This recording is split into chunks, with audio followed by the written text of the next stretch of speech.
Olá, chamo-me José Neves, trabalho na Associação Batuta Ieto Portugal desde 96, como voluntário. Neste projeto Fado Dançado sou percussionista e também tenho tentado estudar um pouco das danças associadas ao fado dançado. O fado dançado é um projeto pioneiro que a Associação se dedicou e que visa a pesquisa e a recriação daquilo que era praticado em tempos de outrora em Lisboa e em Portugal. Portanto, tem origens de caráter africano, mais especificamente no Reino do Congo. Cabo Verde também tem as suas influências e o Brasil. Esta expressão já existia, já tinha sido feitas referências junto dos historiadores e de outros musicólogos, portanto, que a utilizavam, porque era de caráter popular, portanto, a prática da dança do fado. É uma expressão que era bastante usada no Brasil e ainda é usada atualmente, associada a danças de caráter folclórico. Em Lisboa e em Portugal é que a expressão fado dançado entrou em desuso e acabou por desaparecer. O fado dançado acaba por ser uma manifestação cultural em constante mutação. Por volta do século XIX, em inícios do século XIX, e por intermédio das elites dominantes que se encontravam em Lisboa, que ao assistirem ao grande sucesso que estava a ter a nível popular da dança do fado, quiseram também participar nesse processo e também fazer parte integrante da manifestação popular tão reconhecida, mas ao mesmo tempo adotaram formas de torná-la mais apropriada aos seus costumes. E então a dança, por ser considerada demasiado sensual ou até um pouco indecente, ficou para trás. Portanto, foi sendo suavizada até desaparecer por completo. Podemos encontrar, por exemplo, exemplos dessa mudança, dessa fusão em outras danças portuguesas, como, por exemplo, uma conhecida música de Coimbra, o Maneio, que tem a sua base rítmica e as próprias danças são de caráter africano, mas já não tão fortes como que pudéssemos associar claramente à cultura africana. Portanto, é uma dança que hoje em dia é usada como dança tradicional portuguesa, mas que demonstra-nos essa diluição do caráter africano que foi acontecendo ao longo do tempo.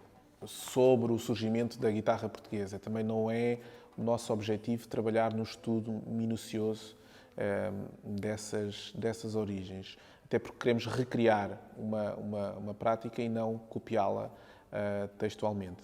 Mas sempre encontramos referência sobre existências de instrumentos de corda, portanto, no fado dançado.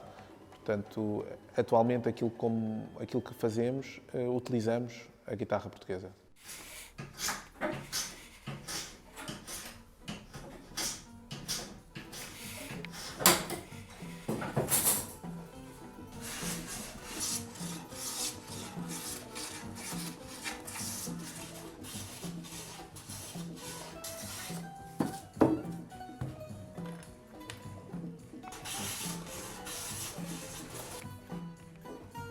Olá, eu sou o António Duarte, sou luthier, construtor de instrumentos musicais desde 2001, aqui no ateliê de instrumentos musicais de corda em Carnaxide, e faço parte da Batuta Ieto como músico, sou percussionista desde 97.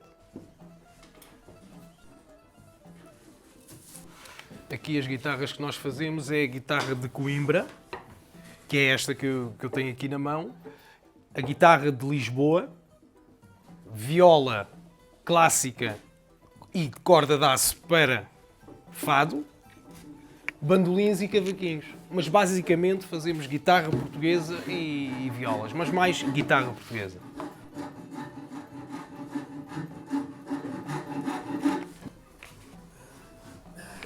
Quando se fala da origem de qualquer estilo musical, estamos assim a caminhar assim numas águas assim um bocado profundas para quem tem às vezes um barco de noção do que é, do que realmente, quem começou, quem fez. E ficamos assim um bocadinho quem começou, o quê, quem influenciou, o quê. E pronto, e acho que essa parte da história do início de qualquer estilo musical é muito importante. E a conexão que o fado teve em relação às viagens que os portugueses fizeram daqui para a África, e dos africanos da África para cá, da América para o Brasil, e é este triângulo que fez, acho eu, a existência do fado dançado. Não só uma coisa portuguesa, não só uma coisa africana, não só uma coisa da América do Sul, do Brasil, não é? Mas uma coisa de muitos sítios. E acho que é importante porque, para além de a música também, não só para ser ouvida, não é? Tem a componente importante que é a dança. Que às vezes até ficamos a pensar, o que é que nasceu primeiro? A dança ou a música, ou o tocar, ou o tocar? É interessante, estão as duas coisas sempre muito ligadas. É por isso que eu acho que é muito importante haver dança também no fado. Na sombra de Bozudinho, de uma pequena gentil, de um corpo perfumado, assim. O meu nome é Alberto Alves, sou poeta, fundamentalmente, mas tenho dedicado ao longo dos anos também ao estudo das civilizações orientais, nomeadamente da civilização árabe. Sabemos que, desde que enfim há registros disso, que o fado era não só cantado, mas também era dançado. O fado era dançado. Chamava-se o fado dançado, bater o fado. Evidentemente que nem todos os géneros de fado se prestam para serem dançados ou batidos, mas o que é facto é que quem se tem dedicado a estudar um pouco estas realidades parte sempre de um princípio, sobretudo os adversários da teoria árabe dizem sobretudo o fado aparece muito tardiamente, só se chama fado à canção a partir do século XIX. Grandes nomes de etnomusicólogos que têm estudado, não propriamente o fado, mas estudado a música árabe em profundidade, dizem que o fado realmente apresenta determinados sinais de uma grande semelhança com a música árabe, aquilo que se chama os melismas, cantar um fonema ou uma sílaba musical em cima de uma mesma nota, fazendo um floreado, que é muito típico do fado, é das características, tal e qual como os árabes fazem. Mas outros também disseram, por exemplo, o Plácido Domingo, quando aqui veio há tempos a Portugal, ele disse, sim, o fado tem internamente, tem uma coisa que é o goropeto, que é o agrupamento de notas, o goropeto que é muito típico da música árabe e que é muito típica do fado. Há muitas características que efetivamente aproximam o fado da música árabe. A própria palavra fado vem da palavra árabe hado, que quer dizer cantilena. É um tipo de cantilena que cantava, que ainda hoje se canta, em muitas zonas do mundo árabe, sobretudo do Magreb, da própria Palestina, etc.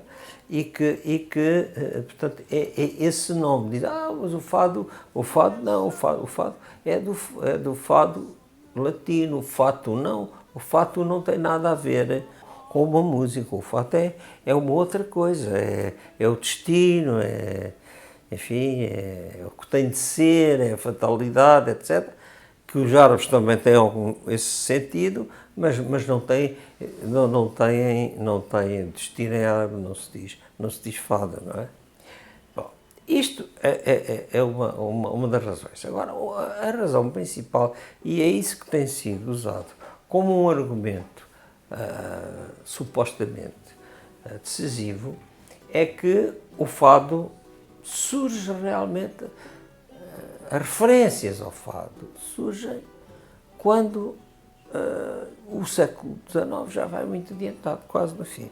E os livros de viagens dessas alturas, como existem, eles narravam sempre que se ouviam umas músicas de caráter oriental e que vinham, que inclusivamente essas comunidades vinham cantar às festas reais e tal. Evidentemente que a Inquisição entrou nessa altura, não é? A partir de Dom João III. Ora, a Inquisição fez a várias coisas. A Inquisição procedeu à queima de tudo o que era livros árabes, proibiu o uso da língua árabe, quer escrita, quer falada, e, portanto, o fado, que era a música árabe, e que nessa altura se chamaria fado, foi também banida, o nome foi banido como uma referência a um sinal identitário, uma religião e um Estado, não é? Um povo, uma religião e um Estado, melhor dizendo. E o fado era de facto uma coisa, quer dizer, a canção, essa canção popular era uma coisa, e portanto isso foi banido, isso foi riscado, desapareceu, juntamente com os documentos, juntamente com as morarias, juntamente com as autoridades religiosas que eles tinham, foi tudo. Quando é que a gente encontra nas fontes a expressão fado? A gente encontra a expressão fado já quase nos finais, já no século XIX. Quando é que é? Quando a Inquisição é extinta. A Inquisição é extinta no tempo do Marquês de Pombal. E os remanescentes da coisa, que terão guardado essa expressão secreta de fado, voltaram a reintroduzir. Nós recebemos essa influência árabe não só através dos árabes, mas também através dos próprios africanos subsaarianos, que já estavam influenciados pela música. Portanto, eu penso, o fado é uma canção com uma raiz árabe, mas com uma confluência de outras influências, e depois, inclusivamente, é preciso não esquecer que os escravos que foram levados para o Brasil, foram milhões, foram para o Brasil, eram a grande parte dele tinha uma grande componente de muçulmanos. Depois também é preciso, há um outro elemento que é importante também dizer-se, porque tradicionalmente é uma tradição oral ou musical, se quiserem, de que efetivamente o fado nasceu na moraria. Todos os instrumentos cordófonos são criados a partir do alaúde.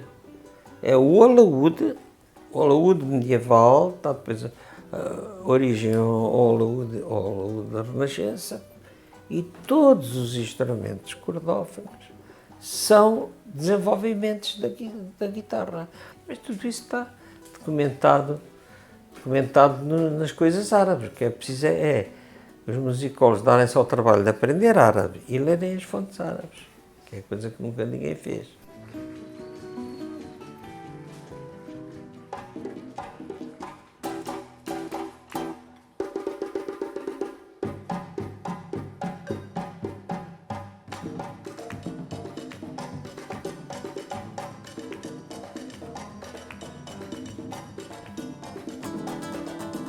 Todos nós sabemos, todos nós conhecemos que a presença dos africanos em Portugal data do século XV, em massa, como é evidente, portanto uma presença em massa data do século XV, do momento em que os primeiros africanos foram trazidos pelos portugueses do continente africano e da costa, portanto, ocidental do continente africano, como escravos. Pela primeira vez e pela única vez, nós temos uma presença maciça de povos que não são portugueses aqui nesta zona, portanto no nosso país, e que não vieram de livre vontade, que não vieram com projetos próprios, embora isso não quer dizer que todos os africanos que viviam no nosso país fossem escravos. Porque, efetivamente, a partir logo do século XV, XVI, sobretudo, nós assistimos a algumas formas, digamos assim, de libertação dos escravos, que levou ao aparecimento de uma população alforriada, que mantinha, evidentemente, num quadro de inferiorização social, mas que mantinha alguma autonomia, uma certa autonomia. Dito isto, é evidente que estes homens e estas mulheres tiveram que se integrar na sociedade portuguesa, sabendo que lhes era essencial manter, preservar alguma da sua identidade, sabendo que lhes era essencial preservar as suas culturas ancestrais. Estes homens e estas mulheres procuraram estratégias de integração que lhes permitissem viver em paz, sobreviver às dificuldades e às dificuldades dos cotidianos em que viviam em Portugal, por um lado, e, por outro lado, procurar precisamente manter viva uma certa cultura e uma certa identidade que era a sua. Portanto, preservar a sua africanidade foi efetivamente um ato essencial. É no quadro desta integração que os africanos procuram aderir às práticas portuguesas.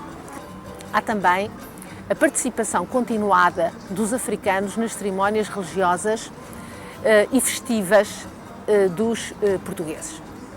Nas procissões, por exemplo, a grande procissão do Corpo de Cristo, os africanos têm sempre um lugar de relevo, um lugar importante, têm um vestuário próprio, colorido, de que há notícia. Até ao século XX realizava-se a procissão do Corpo de Cristo, que descia ali ao pé do Martim Muniz, e onde participavam muitos africanos das confrarias, nomeadamente do Corpo de Cristo, de Nossa Senhora do Rosário também.